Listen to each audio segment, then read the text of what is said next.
world we live in faces urgent and also important sustainability challenges. And for a sustainable life, we need to stay within our planetary boundaries and also find the foundations of a just society. And the SDGs provide a coherent policy agenda globally to meet those challenges. And as a punchline, we would like to say that sustainability reporting will need to get to the same rigor as financial reporting. Eric set up the scene of what us as corporate are facing, increased regulations, increased demand of data, and that's in this context. And when we discussed originally with Visma and ABN AMRO, the idea of the ESG Clearing House came very appealing because, as Eric mentioned, we know, and that's what we hope as well, is that non-financial data will get the same level of maturity as financial data, just in a very shorter time frame. And we can only anticipate, and we already see, at least for us at Signify, the increased amount of requests regarding data.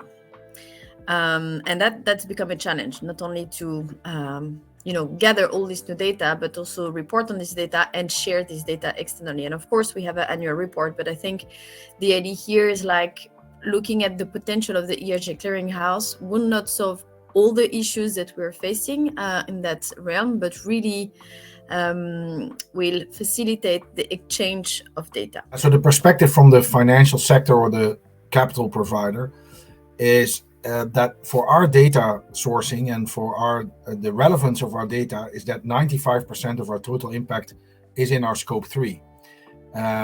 So that means that we will have to have more granular and better data on our clients, on the loans that we offer. And that brings us to another challenge where the number of clients for a capital provider is quite high. So Juliette mentioned 3,000 suppliers. At a typical bank like ABN AMRO, we often have hundreds of thousands of corporate clients that lend money. So we need data, granular, high quality data from those clients. And it's not only a nice to have, it's becoming very fast a need to have because of the regulatory space that we are in, both in Europe but also global. This initiative is focusing on getting better data and sharing that data in a high quality platform. But it's very relevant to have a governance around that as well, and to meet the regulatory requirements that we see upcoming. I think it's fair to say that we do enter a new era of ESG data, and we need to look at the quality of the data and what the implications are.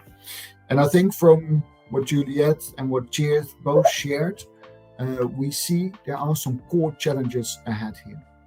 And we've tried to summarize that.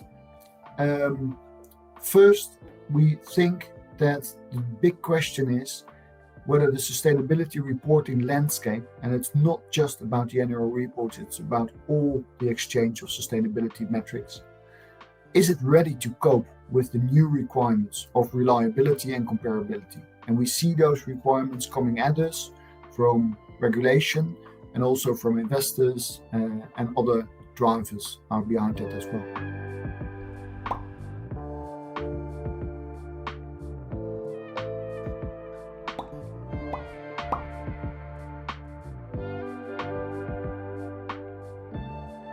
I think it's very important to mention and that's a common market-led initiative. So really coming from the need from the users and the data owners. So that is very important. The other very important and one of the core principles that when we discussed at the beginning of what the ESG clearinghouse should be is that it has to be there for the common good. So the idea of having also the clearinghouse as a non-profit was like a no-brainer for Visma, ABN AMRO, and Signify. And of course, we need to develop a sound governance. So this is what the governance can look like. But of course, that's under constructions as well. So any new founding member joining now also have a say to this governance. We want this clearinghouse to be kind of an open source, to be used by as much as many of us out there.